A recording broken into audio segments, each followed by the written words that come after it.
Welcome to the Mesonet Weather Report. I'm Wes Lee. We're a month away from fall, but looking at last week's temperatures, it's clear summer is firmly in control. It was one of the hottest weeks of the year, and relief is not expected until at least the end of the weekend. On Sunday, high temperatures reached the triple digits almost statewide. This was about 10 to 20 degrees above the long-term average. Some of the hottest temperatures were along the southern border, including 111 in Waurika. Heat index numbers, which also consider the humidity, climbed into the 120s at several eastern locations, the highest being slightly over 125 at Okmulgee. Monday, the high temperatures looked like a mirrored image of Sunday, with again the southern tier of counties bearing the brunt of the heat. But when looking at the heat index map, a couple of new Mesonet records were broken. The 126.74 heat index for Jay marked the third time this record has been broken this summer. Jay also had the highest dew point temperature ever recorded in Mesonet history of 85.14. Near 100-degree temperatures continued Tuesday and Wednesday and were expected through the weekend. Hopefully next week will bring us closer to more seasonal conditions. Now here's Gary talking about flash drought expansion.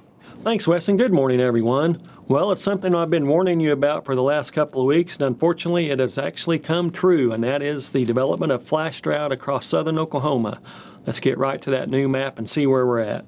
And there you can see it, that large area of tan across the southern third of Oklahoma and the surrounding yellow, which are the abnormally dry conditions. The tan is a moderate drought, so it's the beginning of drought. This is based on 30 to 40 days of lack of rainfall and extreme temperatures, lots of sunshine. And then, of course, we still have the remaining D2, D3 areas up across north central Oklahoma. You can see the basis of the bulk of the drought on this consecutive days with less than a quarter-inch rainfall from the Mesonet.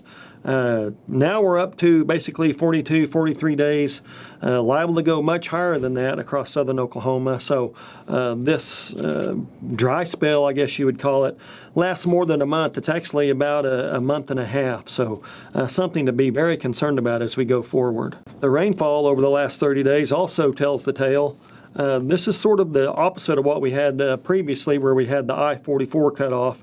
This goes from northwest to southeast, and if you get to the southwest of that line, very little rainfall in some cases. A little bit more up in west central Oklahoma, 1 to 2 inches of rainfall. But when you get down in south central Oklahoma, there are stations that have had no rainfall over the last 30 days.